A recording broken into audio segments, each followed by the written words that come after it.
ఎగ్జాక్ట్‌గా నేను స్టార్ట్ చేసి ఎన్ని మంత్స్ అయిందంటే 13కి స్టార్ట్ చేశానండి. ఇప్పుడు మనకి సెవెంత్ డేటు.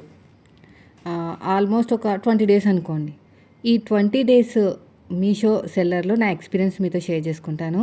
కానీ నేను పర్సనల్‌గా అయితే సక్సెస్ అయ్యానండి. కానీ ఇద్దరి వల్ల ఫెయిల్యూర్ అవుతున్నాను.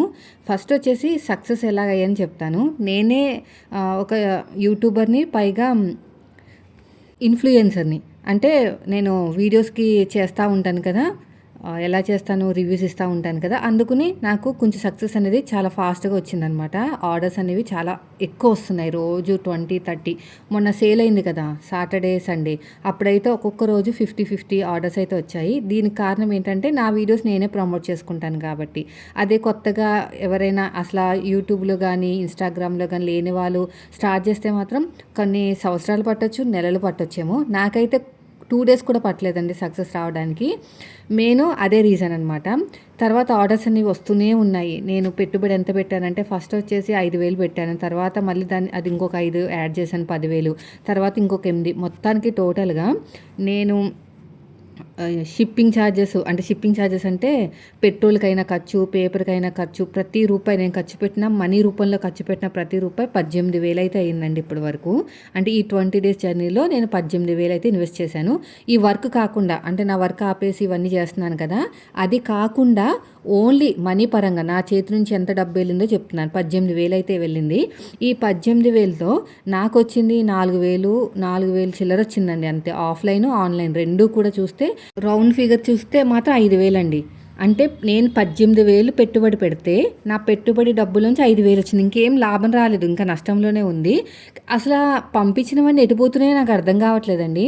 10 పంపించారనుకోండి, అందులోంచి 2 రిటర్న్స్ వస్తున్నాయి, కస్టమర్ రిటర్న్స్. అసల ఏంటంటే హ్యావ్ ఏ అనదర్ ఇష్యూ అని, ఏదేదో పిచ్చి పిచ్చి అవసరం లేదని, నో నీడ్ అని, ఏదో పిచ్చి పిచ్చి కామెంట్స్ పెట్టేసి పంపించేస్తున్నారు తెలుసా. ఒకరైతే ఫేక్ పంపించేశారు. ఒకటి పంపిస్తే ఇంకోటి పంపించారు. అలాగా నాకు 10 ఆర్డర్స్ పంపిస్తే ఖచ్చితంగా 2 వస్తున్నాయి. వచ్చినట్టే పోతుంది ఇంకా. అంటే మనకి ఒక్క మీటర్ అమ్మితే మహా అంటే రూ. 15 లాభం వేసుకుంటానండి. ఎందుకంటే మనది మరీ హోల్సేల్లో రాదు కదా! ఖచ్చితంగా ఎవరి దగ్గర కొనాల్సిందే. వాళ్ళు ఇంకో కొంచెం వేసుకుంటారు. పెద్ద పెద్ద వాళ్ళైతే మాత్రం ఎక్కడి నుంచో తెచ్చుకుంటారు. మనకి ఇక్కడిక్కడే తెచ్చుకోవాలి కాబట్టి అంత లాభం రాదు.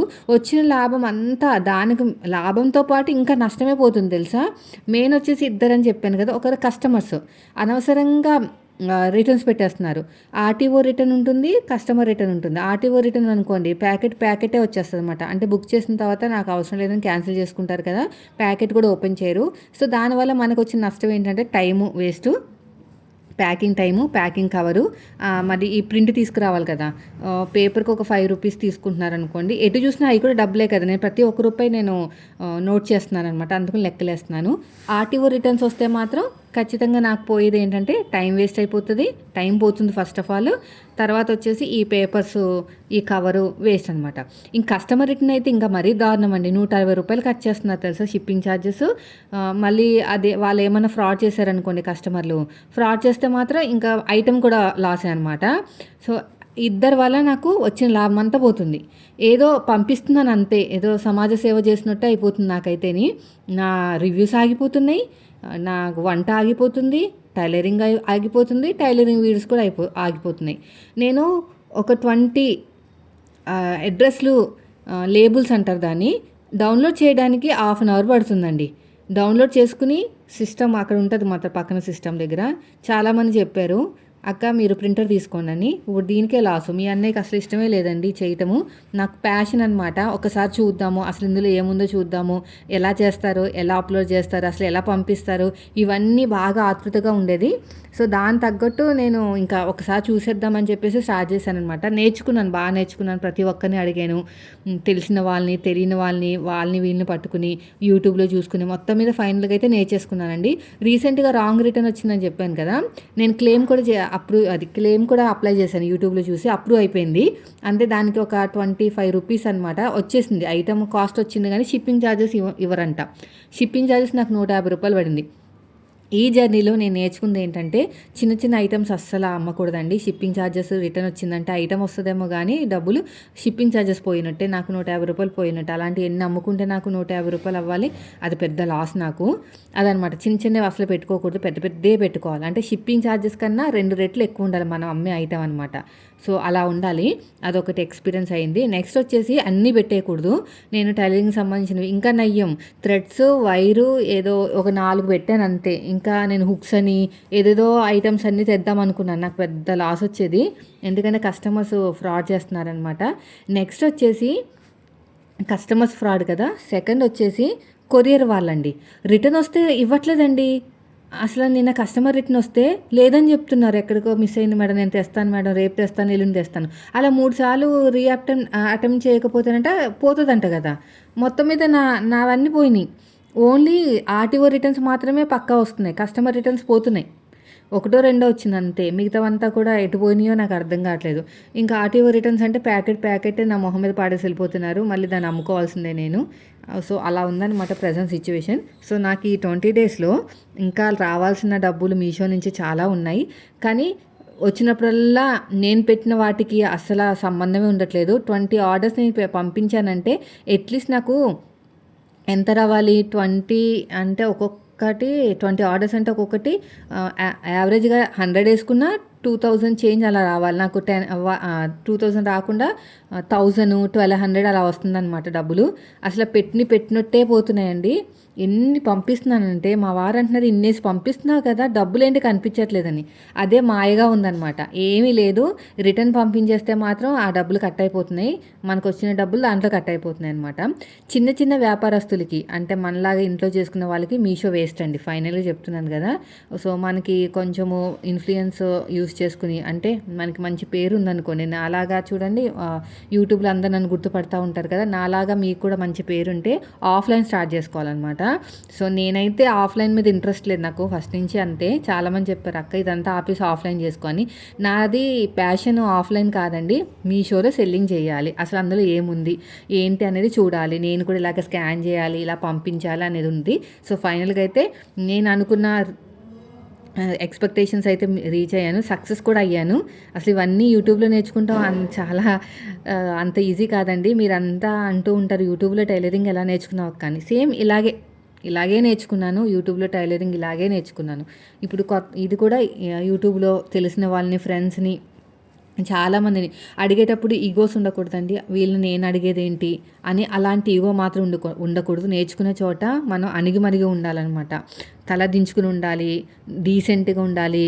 అలా ఉంటేనే మనకి విద్య అనేది వస్తుంది.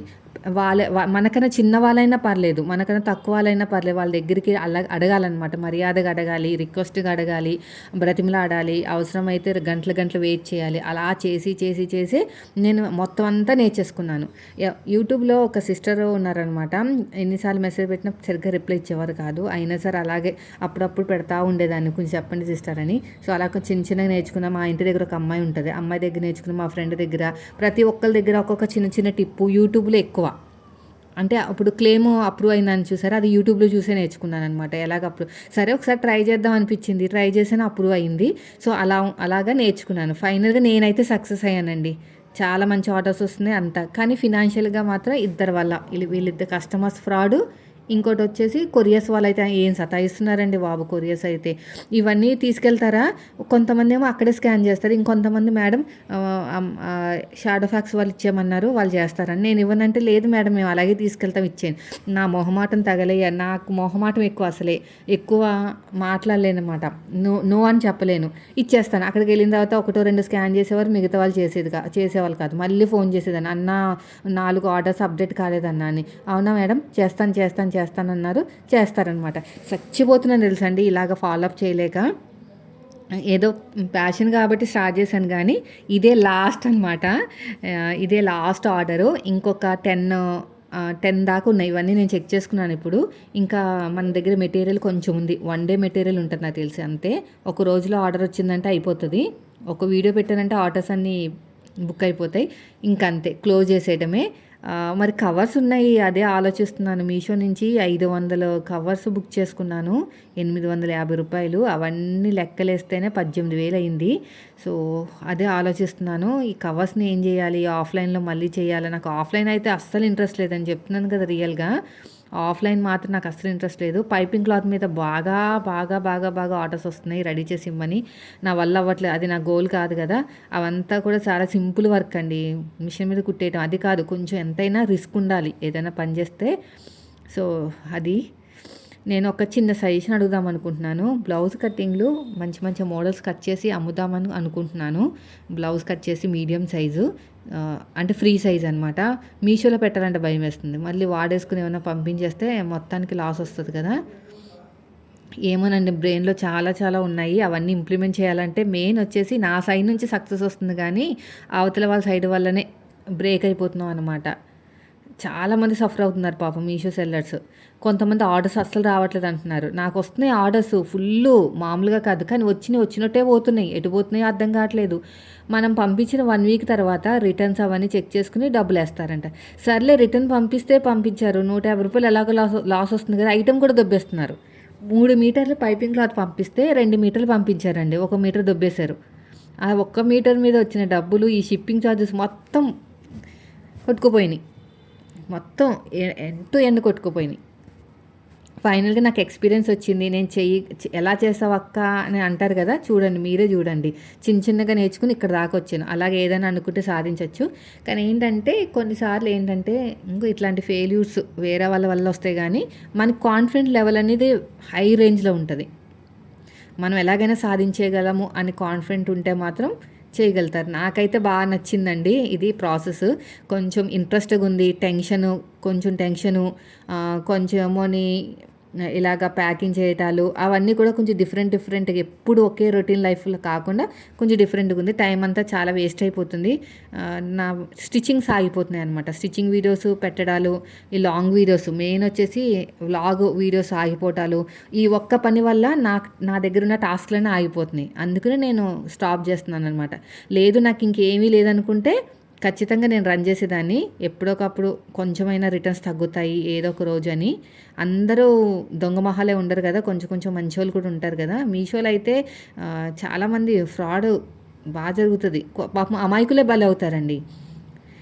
రిటర్న్స్ మనం కరెక్ట్‌గా పంపామనుకోండి, వాళ్ళ చేతిలో కస్టమర్ చేతిలో మనం బలవుతాం. లేదంటే మన చేతిలో కస్టమర్లు బలైపోతారు. అంటే ఫేక్‌యి పంపిస్తారు కదా!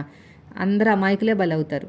సో, ఇవన్నీ ఇలా ప్యాకింగ్ చేసేసాను. ప్యాకింగ్ చేసిన తర్వాత కూడా స్కాన్ చేయొచ్చు కానీ ఒక్కొక్కసారి మడతలు పడిపోయి స్కాన్ అవ్వట్లేదనమాట. ఎందుకొచ్చిన రిస్క్‌లే అని ఇలా చేశాను. దీనికి ఒక మనిషి ఉంటే బావుంటది. మనిషి అంటే గుర్తొచ్చింది. ఒక సిస్టర్ అన్నారు, "నేను ప్యాకింగ్ చేసి పంపుతానక్క నాకు ఎంతిస్తావని." నాకిక్కడికొచ్చింది ఒక రూ. 10 కూడా రాలేదు. మళ్ళీ ప్యాకింగ్‌కి మనుషుల్ని పెట్టుకుంటే ఇంక నాకేం మిగులుతది? అసలు నాకేం మిగలదు కదా! మొత్తం లాసే. సో, నేను ఇంకొక 10 డేస్ వరకు అయితే చూస్తానండి. అంటే ఇప్పుడంతా అయిపోయినట్టే మెటీరియల్ మొత్తము. నేను ఇంకా తీసుకురాను. ఔట్ ఆఫ్ స్టాక్ అన్నీ పెట్టేస్తాను. ఇంకొక 2 డేస్ వస్తది మెటీరియల్ అంతే. సో, నెక్స్ట్ వచ్చేసి నా డబ్బులొచ్చే వరకు అంటే ఇప్పుడు నేను ఎళ్ళిన మెటీరియల్ అంతా కూడా కొన్ని రిటర్న్ వస్తాయి. కొన్ని వెళ్తాయి. కొన్ని రిటర్న్ వస్తాయి. కొన్ని వెళ్తాయి. అలాగా టోటల్‌గా అంతా ఎండ్ అయ్యే వరకు చూస్తాను. ఎంత డబ్బులొచ్చినాయో. లాస్ వస్తే మాత్రం ఆపేస్తా. ఇప్పుడు కూడా ఆపేస్తానే. నేను మళ్ళీ కంటిన్యూ చేయను. కానీ మన డబ్బులు మనకొస్తే చాలనుకుంటున్నాను. లాభం అంటారా? ఇంక ఎక్స్‌పీరియన్స్ మిగిలింది. నా టైం అంతా వేస్ట్ అయింది. ఇవన్నీ ఇలా ప్యాకింగ్ చేసి ఎంత మంచి క్వాలిటీనండి తెలుసా? ఈ టిష్యూ క్లాత్‌లన్నీ కూడా బొటిక్‌లో వాడే క్లాత్ అనమాట. చాలా బావుంటది. మీకు ఎక్కడికెళ్ళినా కూడా ఇలాంటి క్లాత్ దొరకాలంటే కొంచెం డబ్బులు ఎక్కువ పెట్టాల్సిందే. కానీ నేను రూ. 80 అట్లా అమ్ముతున్నట్టున్నాను నేను. మీషోలో మనం పెట్టిన అమౌంట్‌కి మళ్ళీ ట్యాక్స్‌లని ఆహ్, మళ్ళీ జీఎస్టీ అని ఏయో యాడ్ చేసి ఏస్తారనమాట. అదే మన ఆన్‌లైన్‌లో అయితే అలా ఉండదు. అదే ఆఫ్‌లైన్‌లో అయితే అలా ఉండదు. జీఎస్టీలు అవి ఏమి ఉండవు. దీనికి ఉంటాయి జీఎస్టీలు అవన్నీ రిటర్న్సు. నేనే ప్రమోషన్ చేసుకుంటాను కాబట్టి ఇన్ని ఆర్డర్స్ వచ్చినాయి. లేకపోతే నార్మల్‌గా నేను ఒక కామన్ ఉమెన్‌గా స్టార్ట్ చేసుంటే నాకు రాకపోయిన ఆర్డర్స్ కానీ నేను వదిలేదాన్ని కాదులెండి. ఇలాగ మొత్తం తాడో పేడో తేల్చుకునేదాకా చేస్తానే ఉండేదాన్ని. ఇప్పుడు తొందరగా 20 డేస్‌లో తెలిసిపోయింది రిజల్ట్. అదే నార్మల్‌గా నేను స్టార్ట్ చేసుంటే ఇన్‌ఫ్లుయెన్సర్ కాకుండా నార్మల్‌గా స్టార్ట్ చేస్తుంటే ఖచ్చితంగా ఒక 3 నెలలు పట్టును. 3 నెలల వరకు నేను చేసేదాన్ని. నేను ఏదైనా అనుకుంటే ఖచ్చితంగా చేస్తాను. నాకొద్దు అనుకుంటే చేయను. ఇప్పుడు ఆఫ్‌లైన్ వద్దనుకుంటున్నాను నేను చేయను. ఆన్లైన్ అయితే చేస్తాను, కానీ ఇప్పుడు చేయను. ఎందుకంటే మనకేం రావట్లేదు కదా ఇక్కడ.